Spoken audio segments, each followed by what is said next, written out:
جنہوں نے اللہ کو بھلا دیا، اللہ نے انہیں ان کی ذاتوں سے بے خبر کر دیا، انہیں اپنے نفع نقصان کا علم نہ رہا، انہیں پتہ ہی نہ رہا کہ ہماری زندگی کا مقصد کیا ہے، مقصود حیات کیا ہے۔ جو لوگ اللہ کو بھول گئے، اللہ فرماتا ہے اللہ نے انہیں ان سے غافل کر دیا۔ اللہ جب کسی سے ناراض ہوتا ہے تو ہدایت چھین لیتا ہے، اسی لیے ہمیں ہر روز ہر نماز کی ہر رکعت میں ہدایت مانگنی ہوتی ہے۔ اہدنا الصراط المستقیم، ہر روز مانگتے ہیں، ہر نماز میں مانگتے ہیں، ہر رکعت میں مانگتے ہیں، اللہ ہمیں ہدایت پہ گامزن رکھے۔ اللہ جب کسی سے ناراض ہوتا ہے تو ہدایت کے دیے بجھ جاتے ہیں، چراغ ہدایت بجھا دیے جاتے ہیں، اندھیروں میں بھٹکنے لگتا ہے،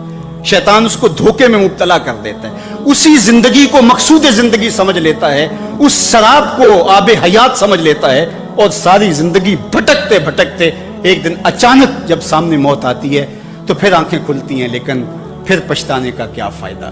تو کہا جو لوگ اللہ سے غافل ہو جاتے ہیں اللہ جل شانہ انہیں ان کی ذاتوں سے بے خبر کر دیتا ہے، وہ خود آشنا بھی نہیں رہتے۔ جو خدا فراموش ہوتے ہیں وہ خود فراموش ہو جاتے ہیں۔ اور مجھے بتاؤ جو خود فراموش ہو جائے اس کے پلے بچا کیا؟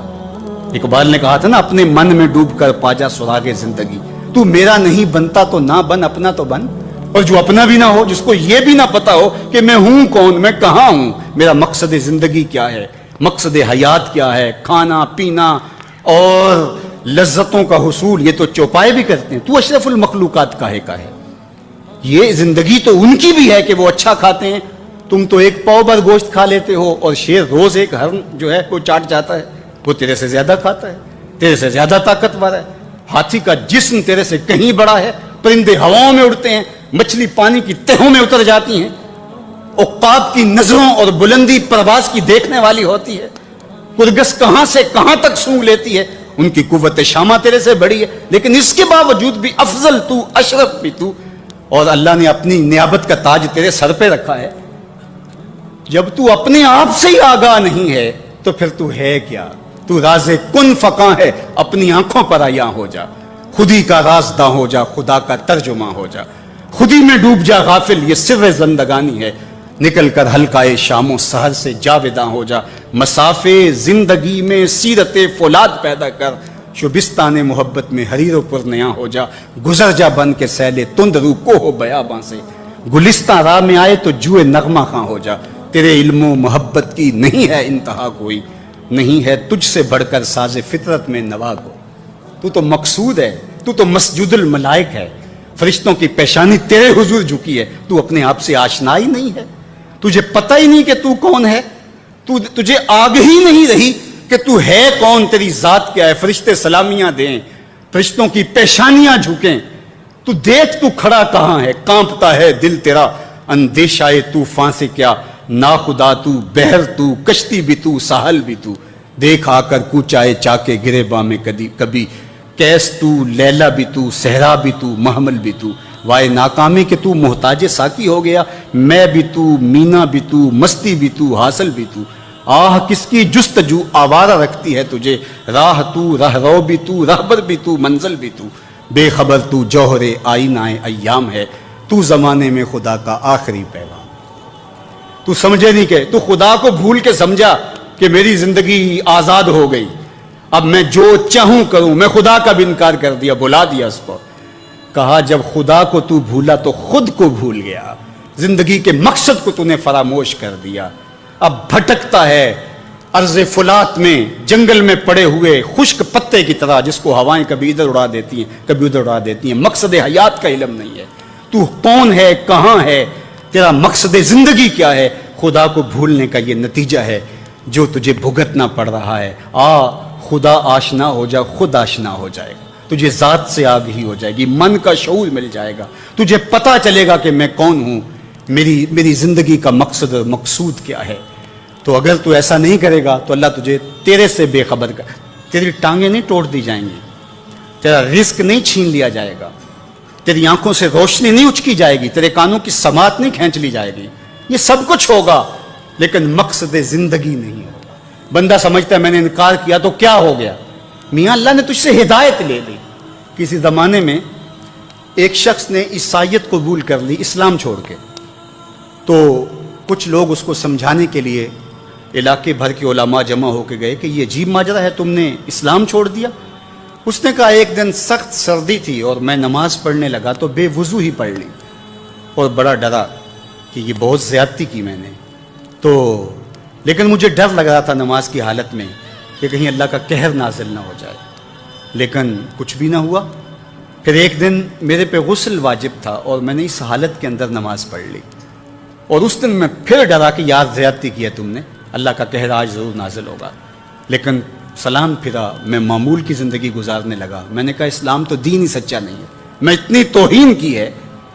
اتنی تذلیل کی ہے اس دین کی، لیکن مجھے کچھ نہیں ہوا، تو میں نے چھوڑ دیا اسلام کو۔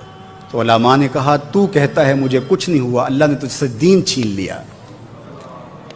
تجھ سے دین چھین لیا، تیرے پلے رہا کیا؟ فَأَنْسَاهُمْ أَنفُسَهُمْ أُولَٰئِكَ هُمُ الْفَاسِقُونَ، کہا یہ بے حکم ہیں، نافرمان ہیں، جو اللہ کو بھلا دیں،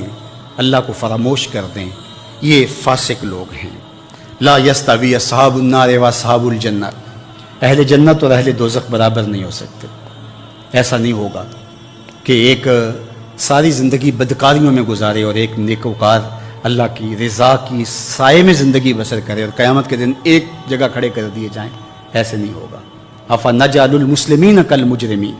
اللہ فرماتا ہے ہم ماننے والوں کو اور مجرموں کو کیا ایک جیسا کریں گے؟ ایسا نہیں ہوگا۔ اللہ تعالیٰ جل شانہ انصاف بھی کرے گا۔ ہاں، جس کو 33% نمبر دے کے پاس کیا جاتا ہے اس کی پوزیشن نہیں ہوتی،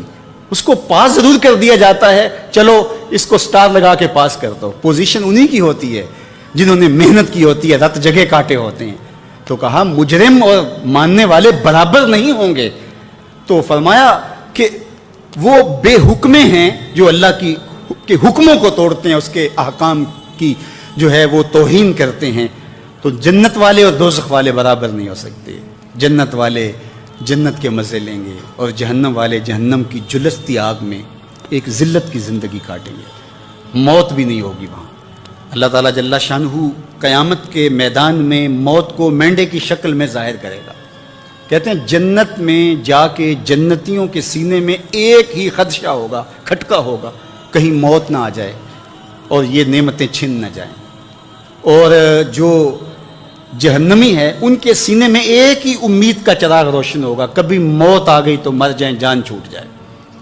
پھر مینڈے کی شکل میں روایت میں آتا ہے کہ موت کو لایا جائے گا، جنتی جنت سے، جہنمی جہنم سے گردنیں نکال کے اس منظر کو دیکھ رہے ہوں گے، پھر موت کو ذبح کر دیا جائے گا۔ جنتی اتنے خوش ہوں گے کہ اگر موت کو موت نہ آئی ہوتی تو یہ خوشی سے مر جاتے، اور جہنمی اتنے افسردہ اور دکھی ہوں گے کہ اگر موت کو موت نہ آئی ہوتی تو یہ صدمے سے مر جاتے۔ اب موت بھی نہیں ہے، جلو جہنم میں، اور یہ جنت والے فائز المراں، اصحاب الجنت هم الفائزون، یہ کامیاب اور بامراد۔ اللہ اہل جنت سے کہے گا کہ اردیتم، کیا تم راضی ہو؟ تو وہ کہیں گے ہمیں کیا ہوا کہ ہم راضی نہ ہو، ہمیں تو وہ ملا کہ جس کا ہم تصور بھی نہیں کر سکتے تھے۔ عمومی طور پہ لوگوں سے لوگ ہنس ہنس کے بات کر رہے ہوتے ہیں، گھر میں ان کا رویہ کچھ اور ہوتا ہے۔ کسی شخص کی سیرت کو پہچاننے کا بہترین ضابطہ کیا ہے، یہ دیکھا جائے کہ وہ اپنی بیوی کے ساتھ کیسا ہے، اور یہ ضابطہ خود میرے حضور نے دیا، تم میں سے سب سے بہتر وہ ہے جو اپنے اہل خانہ کے ساتھ بہتر ہے، اور میں تم میں سب سے زیادہ اپنے اہل خانہ کے ساتھ بہتر ہوں۔ جب حضور کا وصال ہوتا ہے تو 9 ازواج حضور کے نکاح میں تھی، کسی ایک کو بھی میرے حضور پہ شکایت نہیں تھی۔ یہ حضور کا انصاف، ان کو وقت دینا، ان کے لیے حضور علیہ السلام کا ایثار اور ان کے لیے حضور کی محبتیں۔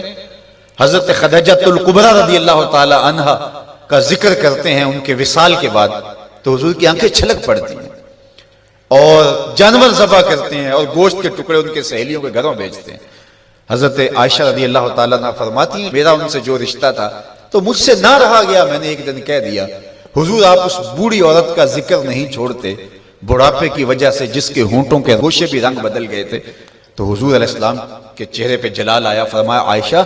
تم مجھے خدیجہ کے بارے تکلیف نہ دو، جب پورے مکے نے میرا انکار کیا تھا اس نے میرا اقرار کیا تھا، میں اس کا ذکر کیسے چھوڑ سکتا ہوں۔ اور حضرت عائشہ رضی اللہ تعالی عنہ فرماتی ہیں کہ حضور تشریف لائے اور میں آپ خورے میں پانی پی رہی تھی، تو حضور نے مجھے دیکھا تو دودھ سے کہا عائشہ تھوڑا سا پانی میرے لیے بھی چھوڑنا، تو فرماتی ہے میں نے پانی چھوڑ دیا، حضور نے میرے ہاتھ سے آب خورا لیا، پینے لگے تو پھر رک گئے اور میرے سے مخاطبہ کرتے ہوئے کہا حمیرہ، یہ حضور لاڈ سے انہیں کہا کرتے تھے، حمیرہ ذرا بتانا تم نے ہونٹ کہاں لگائے تھے؟